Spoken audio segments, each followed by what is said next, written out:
ಜನವರಿ 1ರಿಂದ April 30ರವರೆಗೆ Raichur ಜಿಲ್ಲೆಯಲ್ಲಿ ಒಟ್ಟಾರೆಗೆ ಅಪ್ರಾಪ್ತ ಬಾಲಕಿಯರ ಒಂದು ಅಪಹರಣ ಮತ್ತು ವಿವಿಧ ಪ್ರಕರಣಗಳು 21 ದಾಖಲಾಗಿವೆ ಎಂದು ಜಿಲ್ಲಾ ಪೊಲೀಸ್ ವರಿಷ್ಠಾಧಿಕಾರಿ ಎರ್ನಾಂಶು ಗಿರಿ ಅವರು ಗುರುವಾರ 11 ಗಂಟೆಗೆ ಮಾಹಿತಿ ನೀಡಿದ್ದಾರೆ. ಇನ್ನು ಈ ಒಂದು 21 ಪ್ರಕರಣಗಳಲ್ಲಿ ಈಗಾಗಲೇ 19 ಪ್ರಕರಣಗಳನ್ನು ಫೈಂಡ್ ಔಟ್ ಮಾಡಲಾಗಿದ್ದು, ಇನ್ನು 2 ಪ್ರಕರಣಗಳು ತನಿಖಾ ಹಂತದಲ್ಲಿವೆ ಎಂದು ಹೇಳಿದ್ದಾರೆ. ಇನ್ನು ಈ ನಿಟ್ಟಿನಲ್ಲಿ ತಮ್ಮ ಅಪ್ರಾಪ್ತ ಮಕ್ಕಳು ಯಾರ ಜೊತೆ ಸಂಪರ್ಕದಲ್ಲಿದ್ದಾರೆ, ಮೊಬೈಲಲ್ಲಿ ಏನು ಬಳಸುತ್ತಿದ್ದಾರೆ ಎಂಬ ಬಗ್ಗೆ ಪೋಷಕರು ನಿಗಾ ವಹಿಸಬೇಕು ಎಂಬ ಬಗ್ಗೆ ಸಲಹೆಯನ್ನು ಕೂಡ ನೀಡಿದ್ದಾರೆ. ನಮಸ್ಕಾರ. ರಾಯಚೂರು ಜಿಲ್ಲೆಯಲ್ಲಿ ಜನವರಿ 1, 2026 ಇಂದ 30 ಏಪ್ರಿಲ್ 2026 ವರೆಗೆ ಟೋಟಲ್ 21 ಅಪ್ರಾಪ್ತ ವಯಸ್ಸಿನ ಬಾಲಕಿ ಮಿಸ್ಸಿಂಗ್ ಕಿಡ್ನಾಪಿಂಗ್ ಕೇಸಸ್ ರಿಜಿಸ್ಟರ್ ಆಗಿರುತ್ತದೆ. ಇದರಲ್ಲಿ ಟೋಟಲ್ 19 ಕೇಸಸನ್ನು ಟ್ರೇಸ್ ಮಾಡಲಾಗಿದೆ. ಇನ್ನು 2 ಕೇಸ್ ಟ್ರೇಸ್ ಮಾಡುವುದಕ್ಕೆ ನಮ್ಮ ತನಿಖಾ ತಂಡದವರು ಪ್ರಯತ್ನ ಮಾಡುತ್ತಿದ್ದಾರೆ. ಪೊಲೀಸ್ ಇಲಾಖೆಯಿಂದ ಒಂದು ಅಪೀಲ್ ಮಾಡ್ತೀವಿ. ಈಗ ಸಮ್ಮರ್ ಹಾಲಿಡೇಸ್ ಸ್ಟಾರ್ಟ್ ಆಗಿದೆ. ಸೊ ಎಲ್ಲ ಪ್ಯಾರೆಂಟ್ಸ್ ಅವರು ಅಪ್ರಾಪ್ತ ವಯಸ್ಸಿನ ಬಾಲಕಿಯವರ ಮೇಲೆ ಸೂಕ್ತ ಸಲಹೆ ಸೂಚನೆಗಳನ್ನು ಕೊಡಬೇಕು, ಹಾಗೂ ಅವರು ಓಡಿ ಹೋದಾಗೆ ನೋಡಿಕೊಡ್ಬೇಕು. ಇದ್ರ ಬಗ್ಗೆ ಸ್ವಲ್ಪ ಕಾಳಜಿ ವಹಿಸಬೇಕು ಅಂತ ಮತ್ತೊಮ್ಮೆ ನಾನು ಕೇಳ್ಕೊಳ್ತಾ ಇದ್ದೀನಿ.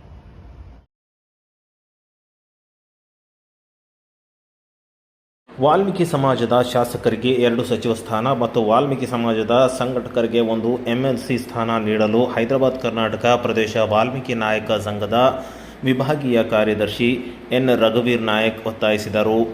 ಗುರುವಾರ 10 ಗಂಟೆಗೆ ರಾಯಚೂರು ನಗರದ ಪತ್ರಿಕಾ ಭವನದಲ್ಲಿ ಸುದ್ದಿಗೋಷ್ಠಿಯಲ್ಲಿ ಮಾತನಾಡಿದ ಅವರು, ರಾಜ್ಯ ಕಾಂಗ್ರೆಸ್ ಸರ್ಕಾರ ಕಳೆದ 2 ವರ್ಷಗಳಲ್ಲಿ ವಾಲ್ಮೀಕಿ ಸಮುದಾಯಕ್ಕೆ ಒಂದಿಲ್ಲೊಂದು ರೀತಿಯಲ್ಲಿ ಅನ್ಯಾಯ ಮಾಡುತ್ತಾ ಬಂದಿದೆ.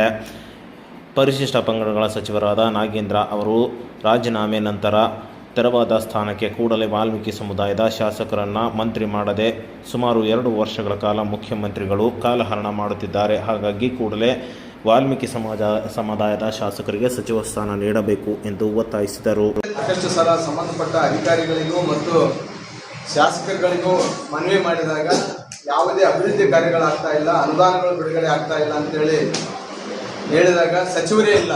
ಬಹುಮುಖ್ಯವಾಗಿ ಇಲಾಖೆಗೆ ಸಚಿವರೇ ಇಲ್ದಂಗಾಗಿದೆ. ಈ ಖಾತೆ ಮಾನ್ಯ ಮುಖ್ಯಮಂತ್ರಿಗಳ ಬಳಿ ಇರೋದ್ರಿಂದ ಯಾವುದೇ ಒಂದು ಕಡತಕ್ಕೆ ಸಹಿ ಆಗ್ತಾ ಇಲ್ಲ. ಸಚಿವರಿದ್ದಾಗ ಮೇಲಿಂದ ಮೇಲೆ ಅಧಿಕಾರಿಗಳ ರಿವ್ಯೂ ಆಗ್ತದೆ. ಆಮೇಲೆ ಸಮುದಾಯದ ಸಮಸ್ಯೆಗಳಿದ್ದಾಗ ಅಧಿಕಾರಿಗಳು ಅಥವಾ ಸಮುದಾಯದವರು ಹೋಗಿ ಸಚಿವರನ್ನ ಭೇಟಿ ಆಗ್ಬೋದು. ಮುಖ್ಯಮಂತ್ರಿಗಳನ್ನ ಭೇಟಿ ಆಗೋದಂತಂದ್ರೆ ಒಂದು ಟೈಪ್ ಗಗನ ಕುಸುಮ ಆದಂಗೆ ಆಗಿದೆ. ಯಾಕಂದರೆ ಅವರಿಗೆಲ್ಲ ಇಲಾಖೆಗಳ ಜವಾಬ್ದಾರಿ ಇರ್ತದೆ, ಜೊತೆಗೆ ಅವ್ರ ಭೇಟಿಗೆ ಅಷ್ಟು ಸರಳವಾಗಿ ಅವಕಾಶ ಇರೋದಿಲ್ಲ. ಹಾಗಾಗಿ 2 ವರ್ಷಗಳಿಂದ ಈ ಇಲಾಖೆ ಸಚಿವರೇ ಇಲ್ಲದೆ ನೆನೆಗುದಿಗಿಟ್ಟಿದ್ದಾವ ಸಾಕಷ್ಟು ಕಾಮಗಾರಿಗಳು, ಆಮೇಲೆ ಸ್ಕಾಲರ್ಶಿಪ್ಗಳು ಬರ್ತಾ ಇಲ್ಲ ಸರಿಯಾದ ಸಮಯಕ್ಕೆ, ಪ್ರೈಸ್ ಮನಿ ಬರ್ತಾ ಇಲ್ಲ. ಹಾಗಾಗಿ ಕೂಡಲೇ ಈ ಸಚಿವ ಸ್ಥಾನವನ್ನು ರಾಯಚೂರು ಕೋಟಾನೂ ಕೊಟ್ಟಿಲ್ಲ, ರಾಯಚೂರಿನಲ್ಲಿ ಕ್ರಿಯಾಶೀಲರಾಗಿ ಕೆಲಸ ಮಾಡ್ತಿರ್ತಕ್ಕಂಥ ಬಸನಗೌಡ ದದ್ದಲವರಿಗೆ ಕೊಡಬೇಕು. ಯಾಕಂದರೆ ಈಗಾಗಲೇ ಅವರು ವಾಲ್ಮೀಕಿ ಅಭಿವೃದ್ಧಿ ನಿಗಮದಲ್ಲಿ ಕಾರ್ಯನಿರ್ವಹಿಸುವುದರಿಂದ ಅವರಿಗೆ ಅನುಭವ ಇದೆ. ಹಾಗಾಗಿ ಅವರಿಗೆ ಕೊಡಬೇಕು ಅಂತೇಳಿ ಸಮುದಾಯದ ವತಿಯಿಂದ ನಾವು ಮನವಿಯನ್ನು ಮಾಡಿದ್ವಿ ಮಾನ್ಯ ಮುಖ್ಯಮಂತ್ರಿಗಳಿಗೆ. ಈಗ ಮತ್ತೆ ಮಾಧ್ಯಮಗೋಷ್ಠಿ ಮೂಲಕ, ಯಾಕಂದರೆ ಈಗ ಸಚಿವ ಸಂಪುಟ ಪುನರ್ರಚನೆ ಆಗ್ತಾ ಇದೆ. ಈ ಪುನರ್ರಚನೆ ಸಂದರ್ಭದಲ್ಲಿ ರಾಯಚೂರು ಕೋಟಾನ ಜೊತೆಗೆ ಟ್ರೈಬಲ್ ಡಿಪಾರ್ಟ್ಮೆಂಟ್ನ ಸಚಿವ ಸ್ಥಾನವನ್ನು ಬಸನಗೌಡ ದದ್ದಲವರಿಗೆ ಕೊಡಬೇಕು. ಜೊತೆಗೆ ಏನು ಸಹಕಾರ ಸಚಿವರನ್ನ ಸಣ್ಣ ಒಂದು ಕಾರಣಕ್ಕಾಗಿ ಅವರನ್ನ ರಾಜೀನಾಮೆ ಪಡೆಯಲಾಗಿತ್ತು, ಕೂಡಲೇ ಅವರಿಗೆ, ಯಾಕಂದ್ರೆ ಹಿರಿಯರ ಜೊತೆಗೆ ಸಾಮಾನ್ಯ ಕ್ಷೇತ್ರದಲ್ಲಿ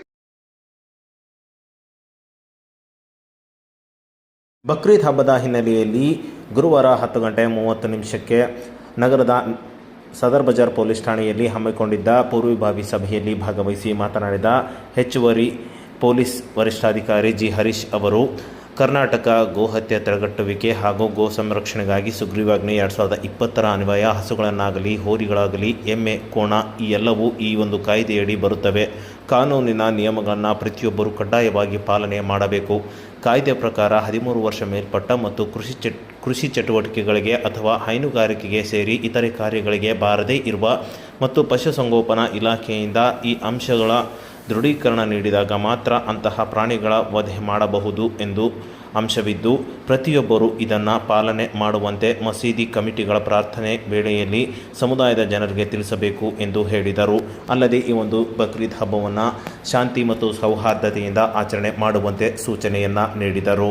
ಈ ವೇಳೆ ಈ ಒಂದು ಕಾರ್ಯಕ್ರಮದಲ್ಲಿ CPI ಉಮೇಶ್ ಕಾಂಬ್ಳೆ ಮತ್ತು PI ದಾದಾವಲಿ ಅವರು ಈ ಒಂದು ಕಾರ್ಯಕ್ರಮದಲ್ಲಿ ಉಪಸ್ಥಿತರಿದ್ದರು. ಆಚರಣೆಯ ಹಿನ್ನೆಲೆಯಲ್ಲಿ ರಾಯಚೂರು ನಗರದ ಎಲ್ಲ ಹಿರಿಯರಿಗೆ ನನ್ನ ಪೊಲೀಸ್ ಇಲಾಖೆ ವತಿಯಿಂದ ತಮಗೆ ಮೊದಲನೇದಾಗಿ ಹೃತ್ಪೂರ್ವಕವಾದ ಸ್ವಾಗತವನ್ನು ಬಯಸ್ತೇನೆ.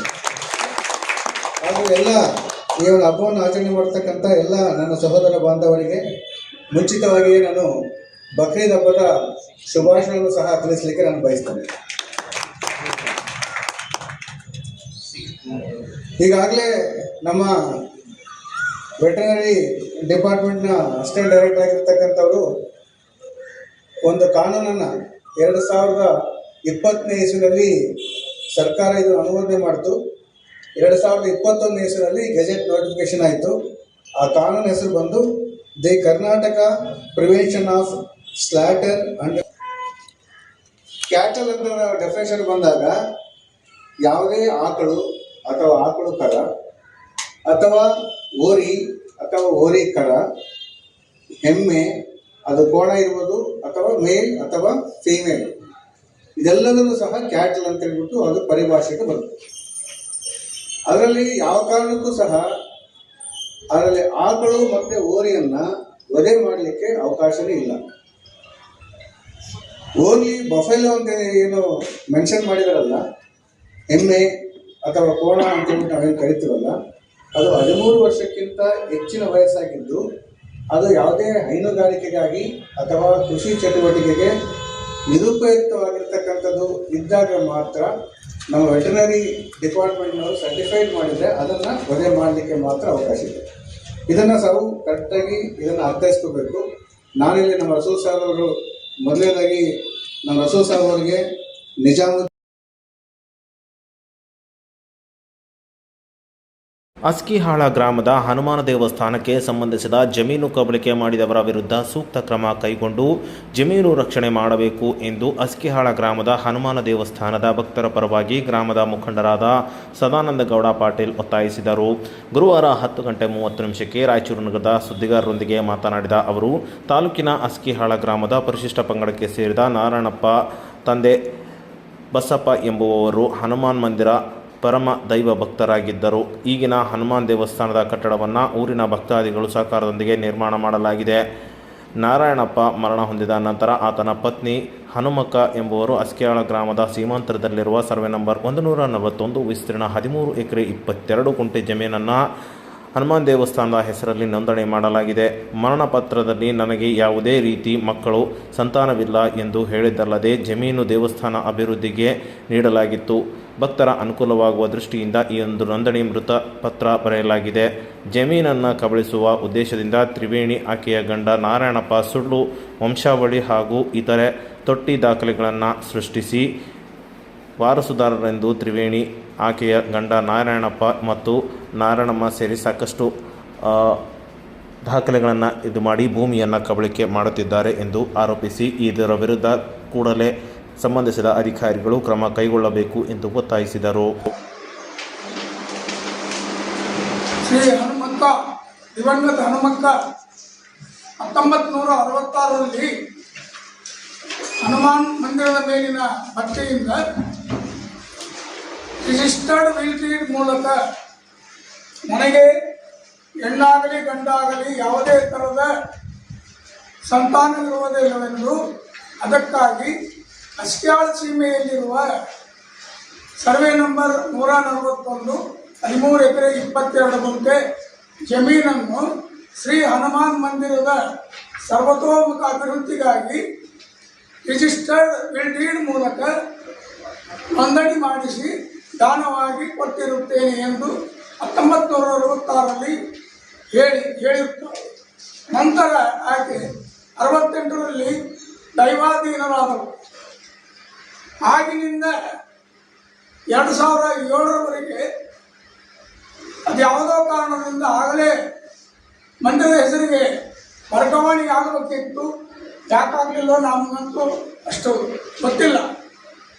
ಆದರೆ ಹನುಮಾನ್ ಮಂದಿರದ ಭಕ್ತರು ಮಂದಿರದ ದೈನಂದಿನ ಪೂಜಾ ಕಾರ್ಯಗಳಿಗಾಗಿ ಜಾತ್ರೆಗಾಗಿ ಮಂದಿರದ ಜಮೀನನ್ನು ಸಾಗುವಳಿ ಮಾಡುತ್ತಾ 2007ರವರೆಗೆ ಅದನ್ನು ಬರುವ ಒಪ್ಪಂದದಿಂದ ಎಲ್ಲ ಕಾರ್ಯವನ್ನು ನಡೆಸಿಕೊಂಡು ಬಂದಿರುತ್ತಾರೆ. ಆದರೆ 2008ರಲ್ಲಿ ಅವರ ದೂರದ ಸಂಬಂಧಿ ಇರಬಹುದು, ಆದರೆ ಅಧಿಕೃತ ವಾರಸುದಾರರಲ್ಲ.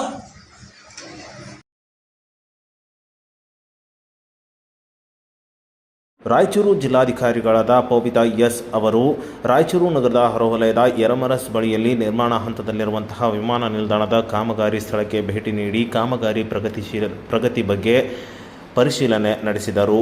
ಬುಧವಾರ 10 ಗಂಟೆಗೆ ಈ ಒಂದು ಸ್ಥಳಕ್ಕೆ ಭೇಟಿ ನೀಡಿದ ಜಿಲ್ಲಾಧಿಕಾರಿಗಳು ಮೊದಲಿಗೆ ವಿಮಾನ ನಿಲ್ದಾಣದ ರನ್ವೇ ಕಾಮಗಾರಿಯನ್ನು ವೀಕ್ಷಣೆ ನಡೆಸಿ ಕಾಮಗಾರಿಯ ಪ್ರಗತಿಯ ಬಗ್ಗೆ ಅಧಿಕಾರಿಗಳಿಂದ ಮಾಹಿತಿ ಪಡೆದರು.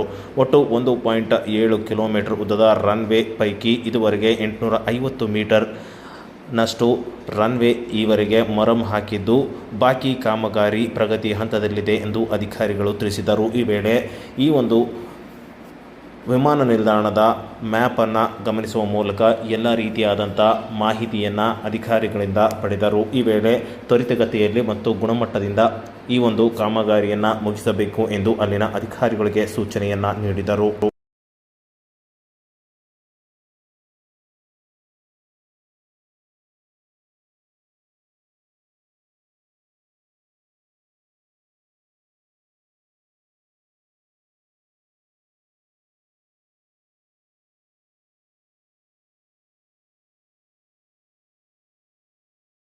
ಹಂಪನಗೌಡ ಬಾದರ್ಲಿ ಹಿರಿಯ ಶಾಸಕರಾಗಿದ್ದು ಮುಂದೆ ಸಚಿವ ಸಂಪುಟ ಪುನರ್ರಚನೆಯಾದರೆ ಹಂಪನಗೌಡ ಬಾದರ್ಲಿ ಅವರಿಗೆ ಸಚಿವ ಸ್ಥಾನ ಸಿಗುವ ಸಂಭವ ಇದೆ ಎಂದು ವಿಧಾನ ಪರಿಷತ್ ಶಾಸಕರಾದ ಯತೀಂದ್ರ ಸಿದ್ದರಾಮಯ್ಯ ಸುಳಿವು ನೀಡಿದರು. ಗುರುವಾರ 11 ಗಂಟೆಗೆ ಸಿಂಧನೂರಿಗೆ ಖಾಸಗಿ ಕಾರ್ಯಕ್ರಮ ನಿಮಿತ್ತ ಸಿಂಧನೂರಿಗೆ ಆಗಮಿಸಿದ ವೇಳೆ ಶಾಸಕ ಹಂಪನಗೌಡ ಬಾದರ್ಲಿ ಅವರ ನಿವಾಸದಲ್ಲಿ ಸುದ್ದಿಗಾರರ ಜೊತೆ ಮಾತನಾಡಿದ ಅವರು, ಶಾಸಕ ಹಂಪನಗೌಡ ಬಾದರ್ಲಿ ಮುಖ್ಯಮಂತ್ರಿಗಳ ನಡುವೆ ಉತ್ತಮ ಸಂಬಂಧ ಇದೆ ಎಂದರು. 5 ಸಲ ಶಾಸಕರಾದ ಹಂಪನಗೌಡ ಬಾದರ್ಲಿ ಪಕ್ಷದ ಹಿರಿಯ ಶಾಸಕರಾಗಿದ್ದು ಕ್ಷೇತ್ರದಲ್ಲಿ ಸಾಕಷ್ಟು ಅಭಿವೃದ್ಧಿ ಕೆಲಸಗಳನ್ನು ಮಾಡಿದ್ದಾರೆ. ನಮ್ಮ ತಂದೆ ಅವರ ಬಹಳ ಆತ್ಮೀಯವು. ನಮ್ಮ ತಂದೆ ಸಮನಾರಾದ ಹಂಪನಗೌಡರಿಗೆ ಸಚಿವ ಸಂಪುಟ ಪುನರ್ರಚನೆಯಾದರೆ ಸಚಿವರಾಗುವ ಅವಕಾಶ ಇದೆ ಎಂದು ಹೇಳಿದರು. ಹಂಪನಗೌಡ ಬಾದರ್ಲಿ ಸರ್ ಮಂತ್ರಿ ಆಗ್ತಾರೆ ಅಂತೇಳಿ ಬಾದರ್ಲಿ ಸರ್ ಅವರು ಯಾವಾಗಲೂ ತಂದೆಯವ್ರ ಜೊತೆ ಭಾಳ ಆತ್ಮೀಯರಾಗಿದ್ದಂಥವ್ರು ಮತ್ತು ಅವರಿಗೆ ಯಾವಾಗಲೂ ಕೂಡ ಬೆಂಬಲ ಕೊಟ್ಕೊಂಡು ಬಂದಂಥವ್ರು. ಸೊ ಹಾಗಾಗಿ ಹಂಪನಗೌಡ ಬಾದರ್ಲಿ ಅವರು ಏನಾದರೂ ಮಂತ್ರಿ ಆದರೆ ಭಾಳ ಸಂತೋಷ ಆಗುತ್ತೆ. ಅವರು ನನಗೂ ತಂದೆ ಸಮಾನ ಇದ್ದ ಹಾಗೆ ಸೊ ಯಾವಾಗಲೂ ಕೂಡ ಒಳ್ಳೆ ಮಾರ್ಗದರ್ಶನ ಇರ್ತಾರೆ. ಅಂಥವ್ರು ಮಂತ್ರಿ ಆದರೆ ರಾಜ್ಯಕ್ಕೂ ಒಳ್ಳೆಯದಾಗುತ್ತೆ, ನನಗೂ ಕೂಡ ಬಯಸುತ್ತೆ. ರಾಷ್ಟ್ರೀಯ ಭಯೋತ್ಪಾದನಾ ವಿರೋಧಿ ದಿನದ ಅಂಗವಾಗಿ ಮೇ 21ರಂದು ಗುರುವಾರ ಬೆಳಗ್ಗೆ 9 ಗಂಟೆಗೆ ರಾಯಚೂರು ನಗರದ ಜಿಲ್ಲಾ ಪಂಚಾಯಿತಿ ಕಚೇರಿ ಆವರಣದಲ್ಲಿ ಜಿಲ್ಲಾ ಪಂಚಾಯತ್ ಮುಖ್ಯ ಕಾರ್ಯನಿರ್ವಾಹಕ ಅಧಿಕಾರಿಗಳಾದ ಈಶ್ವರ್ ಕಾಂದು ಅವರ ನೇತೃತ್ವದಲ್ಲಿ ಪ್ರತಿಜ್ಞಾವಿಧಿ ಬೋಧಿಸುವ ಮೂಲಕ ಆಚರಣೆ ಮಾಡಲಾಯಿತು. ಪ್ರತಿ ವರ್ಷ ಮೇ 21ನೇ ತಾರೀಕಿನಂದು ಭಯೋತ್ಪಾದನಾ ವಿರೋಧಿ ದಿನವನ್ನಾಗಿ ಆಚರಿಸಲಾಗುತ್ತಿದೆ. ಅದರಂತೆ ಈ ವರ್ಷವೂ ಭಯೋತ್ಪಾದನಾ ವಿರೋಧಿ ದಿನವನ್ನು ಆಚರಿಸಲು ಉದ್ದೇಶಿಸಲಾಗಿದೆ ಎಂದು ಹೇಳಿದರು. ಭಯೋತ್ಪಾದನೆ ಮಟ್ಟ ಹಾಕಲು ಎಲ್ಲರ ಸಹಕಾರ ಅಗತ್ಯ. ಸ್ವಾರ್ಥ ಬಿಟ್ಟು ರಾಜ್ಯ ಹಾಗೂ ದೇಶದ ಹಿತದೃಷ್ಟಿಯಿಂದ ಭಯೋತ್ಪಾದನೆ ವಿರುದ್ಧ ಎಚ್ಚೆತ್ತುಕೊಳ್ಳಬೇಕಿದೆ ಎಂದು ಕರೆ ನೀಡಿದರು. ಭಯೋತ್ಪಾದನಾ ಕೃತ್ಯಗಳ ವಿರುದ್ಧ ಜಾಗೃತರಾಗಿದ್ದಲ್ಲಿ ಸಮಾಜಘಾತಕ ಶಕ್ತಿಗಳು ಹಾಗೂ ಭಯೋತ್ಪಾದಕರು ಅಮಾನುಷ ಕೃತ್ಯಗಳ ಮುಂದುವರಿಸಲು ಆಗುವುದಿಲ್ಲ ಎಂದು ಹೇಳಿದರು.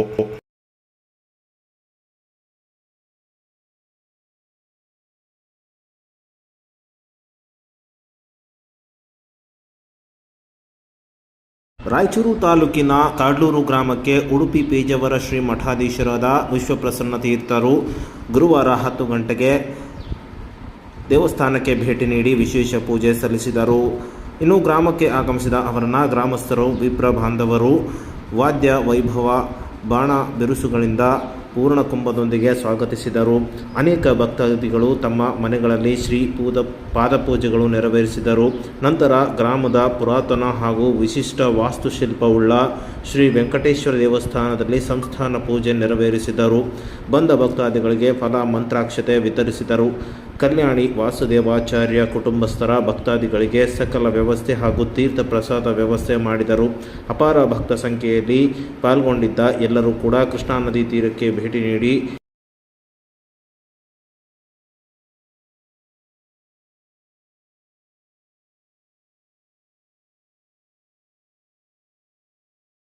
ರಾಯಚೂರು ನಗರದ ವಾರ್ಡ್ ನಂಬರ್ 31ರ ಸುಕಾಣಿ ಕಾಲೋನಿ ಬಂದರುಗಲ್ಲಿಯಲ್ಲಿ ಬರುವಂತಹ ಚರಂಡಿಗಳ ಮೇಲೆ 10 ಸ್ಟ್ರ್ಯಾಪ್ಗಳನ್ನು ಮುಚ್ಚಳಿಕೆ ಹಾಕಿದ್ದು ಅದರಲ್ಲಿ 4ರಲ್ಲಿ 3 ಸ್ಟ್ರ್ಯಾಪ್ಗಳು ಹಾಕಬೇಕು. ಒಂದು ರಿಪೇರಿ ಮತ್ತು ಸ್ಟ್ರ್ಯಾಪ್ ಹಾಕುವುದು ಅವಶ್ಯಕವಾಗಿರುತ್ತದೆ. ಇದನ್ನು ದುರಸ್ತಿ ಮತ್ತು ಸ್ಟ್ರ್ಯಾಪ್ ಹಾಕುವಲ್ಲಿ ವಿಳಂಬ ಮತ್ತು ಜವಾಬ್ದಾರಿಯಾಗಿ ವರ್ತಿಸುತ್ತಿರುವ ಮಹಾನಗರ ಪಾಲಿಕೆ ಅಧಿಕಾರಿಗಳ ಮೇಲೆ ಕ್ರಮ ಕೈಗೊಳ್ಳುವಂತೆ ಕರ್ನಾಟಕ ರಕ್ಷಣಾ ವೇದಿಕೆ ಗುರುವಾರ 11 ಗಂಟೆಗೆ ಜಿಲ್ಲಾಧಿಕಾರಿಗಳಿಗೆ ಮನವಿ ಪತ್ರ ನೀಡುವ ಮೂಲಕ ಒತ್ತಾಯಿಸಿದೆ. ಇನ್ನು ಈ ಒಂದು ಚರಂಡಿಗಳು ಓಪನ್ ಇರುವ ಹಿನ್ನೆಲೆಯಲ್ಲಿ ಸಾಕಷ್ಟು ಡೇಂಜರ್ ಆಗಿದ್ದು ರಾತ್ರಿ ವೇಳೆ ಓಡಾಡುವಾಗ ಸಾರ್ವಜನಿಕರು ಅದರಲ್ಲಿ ಬೀಳುವ ಒಂದು ಸಮಸ್ಯೆ ಎದುರಾಗುತ್ತಿದ್ದು ಕೂಡಲೇ ಈ ಬಗ್ಗೆ ಕ್ರಮ ಕೈಗೊಳ್ಳಬೇಕು ಎಂದು ಮನವಿ ಪತ್ರ ಸಲ್ಲಿಸಿದರು.